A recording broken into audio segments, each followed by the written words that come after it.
بسم اللہ الرحمن الرحیم۔ مومن کی علامتوں میں ایک علامت زیارت اربعین کو ذکر کیا گیا ہے، لیکن یہ ایک جو وبا چل رہی ہے اس سے پوری دنیا متاثر ہے، تو یقیناً بہت سارے ایسے افراد مومنین کرام جنہوں نے منصوبہ بندی کی تھی زیارت اربعین کی لیکن نہیں جا سکتے ہیں۔ ایسی صورت میں اب سوال یہ ہے کہ کیا اگر ہم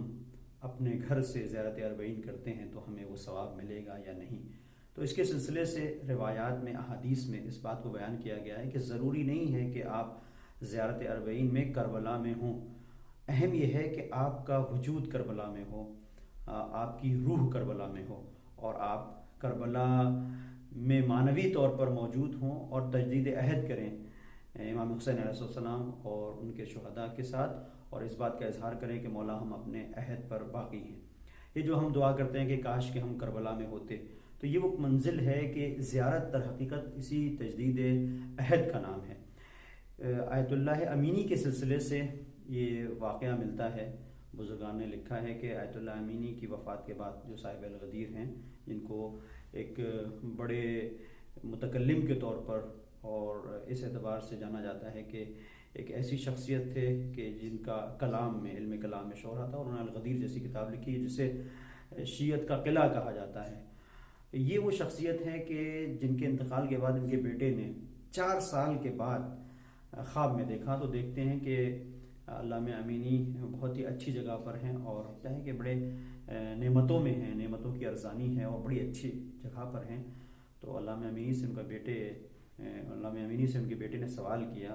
کہ بابا آپ جو اس جگہ پر پہنچے تو یقیناً آپ نے جو ولایت کی خدمت کی ہے، جو آپ نے الغدیر لکھی ہے، اس کی بنیاد کے اوپر ہوگا۔ تو علامہ نے کہا نہیں، ایسا نہیں ہے۔ پھر ان کے بیٹے نے کہا یقیناً آپ نے جو درس و تدریس کا سلسلہ جاری رکھا، جو ولایت کا دفاع کیا، اس کی بنیاد کے اوپر۔ علامہ نے منع کیا، یہاں تک کہ کئی باتیں جب ان کے بیٹے نے کی کہ اس کی بنیاد کے اوپر، اور علامہ نے ہر چیز کو رد کیا، تو پھر علامہ نے خود اس بات کو بیان کیا ان تمام چیزوں کی وجہ سے نہیں، بلکہ جو کچھ جس منزل، جس مقام پر میں پہنچا ہوں، امام حسین علیہ السلام کی زیارت اور ان کے ذکر میں شریک ہونے کی بنیاد کے اوپر۔ اب یہاں سے ان لوگوں کے لیے تسلی خاطر ہے کہ جو دور ہیں لیکن زیارت کے لیے نہیں جا سکتے، تو اس مقام پر ان کے بیٹے نے سوال کیا کہ بابا اگر امام حسین علیہ السلام کی زیارت اور ان کے ذکر کی بنیاد کے اوپر آپ کو یہ مقام، یہ جگہ ملی ہے، تو ہم کیا کریں؟ ظاہر جو واقعہ کا ہے وہ بتاتا ہے کہ اس دور میں گویا پابندی لگی ہوئی تھی، چونکہ بیٹے یہ کہتے ہیں کہ بابا ہم تو جا نہیں سکتے، اس وقت پابندی لگی ہوئی ہے۔ تو اس وقت جو علامہ امینی نے جواب دیا تھا وہی ہم سب کی تسلی کا سبب ہے جو کربلا جانا چاہتے ہیں لیکن اس بیماری کی وجہ سے نہیں جا سکتے، اور خاص طور پر ہمارے مراجع کرام فقہا نے جو گائیڈ لائن دی اس کو فالو کر رہے ہیں، اور اس کو فالو کرتے ہوئے انہوں نے اس سے پہلے بھی عزاداری کی ہے اور ابھی بھی چاہتے ہیں کہ مراجع کرام نے جو دائرہ بنایا ہے ہم اس سے باہر نہ نکلیں۔ تو ان لوگوں کے لیے یہ بات بہت اہم ہوگی کہ علامہ نے کہا کہ بیٹا اگر نہیں جا سکتے تو جانے کی ضرورت نہیں ہے، جہاں پر بھی ذکر حسین ہو رہا ہے اگر تم وہاں جاتے ہو، جہاں پر بھی فرش اعزا ہے اگر تم وہاں جاتے ہو، اور جہاں سے بھی تم زیارت امام حسین علیہ السلام کرتے ہو تو تمہاری یہ زیارت مقبول ہے۔ علامہ امینی نے در حقیقت اس روایات کے اس ذخیرے کی طرف اشارہ کیا ہے کہ جس میں اس مفہوم کی بات ہے کہ اگر کوئی کسی بھی مشکل کی وجہ سے کربلا کی زیارت کے لیے نہیں جا سکتا، خاص طور پر زیارت اربعین جسے مومن کی ایک شناخت اور علامت کے طور پر پیش کیا گیا ہے، اگر کوئی نہیں جا سکتا ہے زیارت اربعین میں کربلا، تو جہاں سے وہ ہے وہاں سے اگر زیارت کر رہا ہے تو اسے زیارت اربعین کا ثواب ملے گا۔ اور روایات میں اس طرح سے ہے کہ پروردگار نے خاص طور پر کچھ ملائک کو خلق کیا ہے جو کہ امام حسین علیہ السلام پر ہونے والے سلام کو، امام حسین علیہ السلام کی زیارت کو منتقل کرتے ہیں، اور یہ بہت ہی اہم مرحلہ ہے۔ صرف یہ نہیں ہے کہ اس طرح کی کچھ روایتیں ہیں، علماء کے واقعات ہیں، مختلف ایسی چیزیں ہیں، ایسی جگہیں، ایسے مقامات ہمیں ملیں گے جہاں پر امام حسین علیہ السلام کی زیارت کے سلسلے سے ایک صحابی مثلا امام صادق علیہ السلام کے معاویہ بن وہب آتے ہیں، اور اس روایت میں جو روایت کے فقہ ہیں وہ اس طرح کے کہ امام نماز میں مشغول ہیں، وہ آگے کھڑے ہو جاتے ہیں، دیکھتے رہتے ہیں کہ نماز ہو رہی ہے، امام علیہ السلام طولانی سجدہ کرتے ہیں، سجدے سے جب سر کو اٹھاتے ہیں تو مسلسل زائرین امام حسین علیہ السلام کی دعائیں کر رہے ہیں، اور تفصیلی بہرحال روایت میں اس کی تفصیل موجود ہے۔ وہ منتظر رہتے ہیں، جب امام کی دعائیں ختم ہو جاتی ہیں تو کہتے ہیں مولا آپ کس کے لیے دعا کر رہے تھے؟ تو امام فرماتے ہیں کہ میں حضرت سید الشہداء ابا عبداللہ الحسین علیہ السلام کے زائرین کے لیے دعا کر رہا تھا کہ ان کو محفوظ رکھ، بلا سے، مصیبتوں سے، ان کی توفیقات میں اضافہ فرما، وہ دعا کے جو مختلف فقرے ہیں روایات میں نقل ہیں. تو معاویہ ابن وہب وہاں سوال کرتے ہیں کہ کیا اس قدر اس کی اہمیت ہے؟ تو مولا کہتے ہیں کہ بالکل اس کی اہمیت ہے، کیا تم اب تک نہیں گئے ہو؟ تو کہتے ہیں کہ مولا اتنی دور ہوں. تو مولا نے وہاں پر یہ فرمایا کہ جہاں پر بھی ہو تم، اگر تم وہاں سے زیارت کرتے ہو تمہیں ثواب زیارت ملے گا. تو یقیناً مایوس ہونے کی ضرورت نہیں ہے. یہ 40 ایک تجدید عہد ہے، اور یہ تجدید عہد جس طرح سے ہم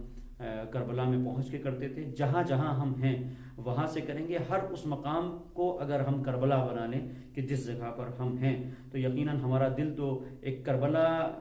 ہے، ہمارا دل خود، ہمارا وجود کربلا ہے. اور ہم جس مقام پر، جس جگہ پر ہیں، اگر ہم سوچیں کہ یہ وہ منزل ہے کہ ارض کربلا ہے، اور یہاں سے ہم مولا کو اگر سلام کریں گے تو یقیناً مولا ہمارے سلام کا جواب بھی دیں گے اور ہماری زیارت کو قبول بھی کریں گے. اب یہاں پر بس ایک منزل ہے، وہ یہ کہ جو زیارت کا ہدف ہے وہ حضور الزائر عند المزور. ہم اپنے آپ کا، اپنے وجود کے اندر اس بات کا احساس کریں کہ ہم جس کی زیارت کے لیے گئے ہیں اس کو حاضر و ناظر پا رہے ہیں. جب انسان کسی سے ملاقات کرنے کے لیے جاتا ہے تو دو چیزیں ہوتی ہیں، دو طرفہ عمل ہے. کچھ چیزیں ایسی ہوتی ہیں کہ جس کی زیارت کے لیے گیا ہے، جس سے ملاقات کے لیے گیا ہے، اس کی انسان کے وجود کے اندر منتقل ہوتی ہیں، اور کچھ ایسی چیزیں ہوتی ہیں جو انسان اپنی باتوں کو وہاں پر منتقل کرتا ہے. اب صرف یہ نہ ہو کہ ہم کچھ باتیں، کچھ چیزیں، کچھ حاجتیں امام علیہ السلام سے مانگیں، صرف اتنا ہو، نہیں، بلکہ مقام اور منزل زیارت یہ ہے جو واقعی ایک زیارت ہے، جو مقبول بارگاہ حق ہے. وہ ایک زیارت یہ ہے کہ ہم صبر کو، ہم شجاعت کو، ہم امام حسین علیہ السلام کے لیے دین کے جذبے کو، جذبہ قربانی کو، جذبہ ایثار کو ہم امام حسین علیہ السلام سے لے کے آئیں. یہ وہ منزل ہے کہ اگر ہم یقیناً زیارت کے اس سفر میں ایک طولانی سفر طے کریں گے کہ جہاں پر ہم کھڑے ہو کر اگر زیارت کر رہے ہیں تو زیارت کے ساتھ ساتھ ہم ان مفاہیم کے اوپر بھی ہم غور کر رہے ہیں کہ جن کے لیے امام حسین علیہ السلام نے اتنی بڑی قربانی دی تھی. یقیناً ہماری یہ زیارت جو دور سے ہوگی، صرف ایک مکانی فاصلہ ضرور ہوگا، لیکن ہمارے اور امام حسین علیہ السلام کے درمیان میں یقیناً کوئی ایسا فاصلہ نہیں ہوگا کہ جہاں پر ہم فکر حسینی سے الگ ہوں، ہماری سوچ وہ سوچ نہ ہو جو حسینی سوچ ہو، ہمارا انداز وہ انداز نہ ہو. اگر ہم دور ہیں لیکن دور ہونے کے باوجود بھی ہماری فکر حسینی ہے، ہمارا شعور حسینی ہے، تو یقیناً ہماری